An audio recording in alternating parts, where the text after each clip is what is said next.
Baba Saheb doctor Bhimrao Ambedkar की कहानी आप जानते होंगे, लेकिन 1956 में उनके परिनिर्वाण के बाद दलितों की स्थिति सामान्य नहीं रही। देश में सरकार बना चुकी कांग्रेस पार्टी अंबेडकर की विचारधारा को त्याग कर गांधी की विचारधारा अपना चुकी थी और कांग्रेस में रहकर दलितों की आवाज उठाने वाले नेता भी गांधीमय हो चुके थे। यानी ये कहा जा सकता है कि दलितों को आधार बनाकर उनका वोट चोरी करने वाले नेता अब उन्हें धोखा दे चुके थे। ऐसे में दलितों के दो समूह हो गए, जिनमें एक ने कांग्रेस का साथ दिया और दूसरे अंबेडकर की विचारधारा को लेकर आगे बढ़ते रहे। समय बीतता गया। कुछ वर्षों बाद अंबेडकर विचारधारा वाले लोग अपने हक की लड़ाई के लिए सड़कों पर उतर आए और यहीं से शुरुआत हुई पैंथर आंदोलन की कहानी की। नमस्कार, मैं हूं आपके साथ रीटा और आप देख रहे हैं भीम सेना। आज बात होगी दलितों की सामाजिक आजादी से जुड़े उस पैंथर आंदोलन की जिसने शायद पूरी तस्वीर ही बदल डाली थी। हम गुस्से में थे। पूरे महाराष्ट्र में दलितों के खिलाफ अत्याचार बढ़ रहे थे।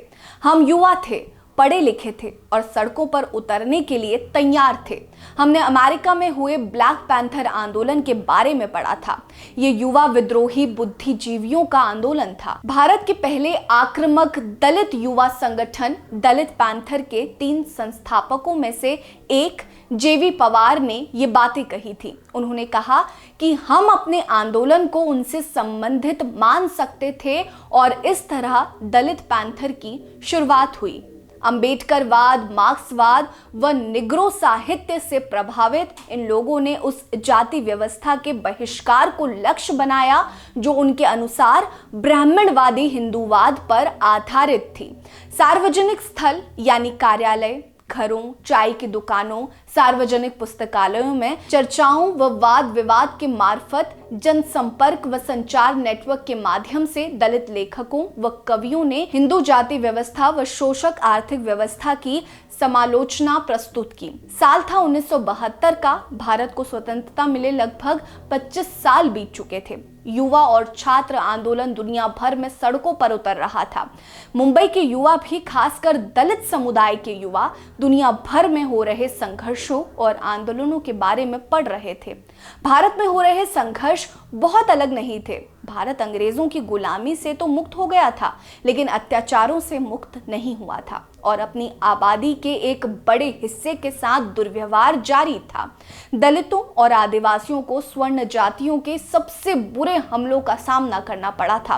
राजा ढाले भी दलित पैंथर के संस्थापक तिकड़ी का एक हिस्सा थे। वो एक युवा लेखक, बुद्धिजीवी थे और अपनी मुखरता के लिए विख्यात थे। मराठी साप्ताहिक साधना प्रकाशित भारतीय स्वतंत्रता की 25वीं वर्षगांठ की पूर्व संध्या पर उनके लेख ने राज्य में कई लोगों की अंतरात्मा को झकझोर कर रख दिया। उन्होंने सवाल उठाया था कि उनके लिए या उनके जैसे लाखों लोगों के लिए इस आजादी का क्या मतलब है, इस तिरंगे के साथ क्या करना है। उन्होंने अपने लेख में आजादी के 25 साल बाद भी दलितों के जीवन में सुधार की कमी की ओर इशारा करते हुए कई सवाल उठाए। उनके एक लेख ने काफी हंगामा मचाया और महाराष्ट्र में पूरी तरह से एक नई बहस शुरू कर दी गई थी। 1956 में डॉक्टर बाबा साहेब भीमराव अंबेडकर द्वारा अपना धर्म बदलने और बौद्ध धर्म अपनाने के बाद आने वाली पीढ़ी दलितों के बीच पहली साक्षर पीढ़ियों में से एक थी। नामदेव, राजा और पवार ने इस पीढ़ी का प्रतिनिधित्व किया।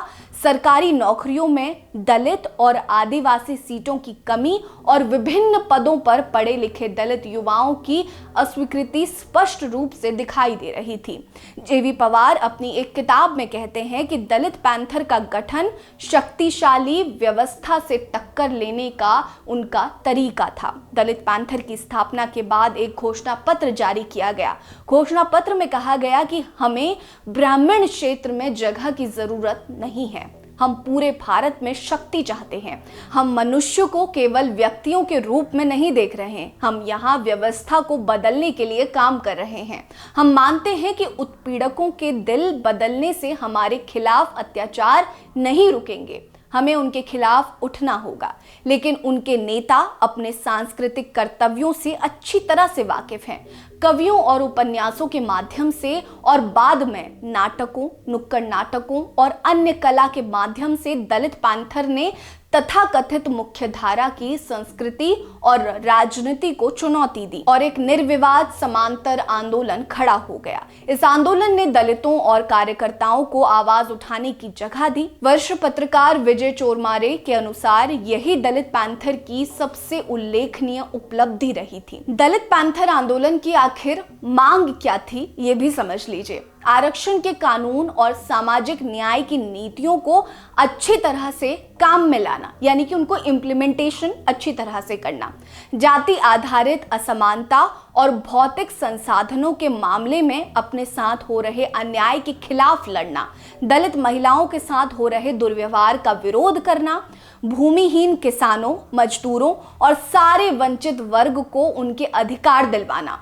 दलितों में शिक्षा का प्रसार करना, दलितों के साथ हो रहे सामाजिक और आर्थिक उत्पीड़न को रोकना।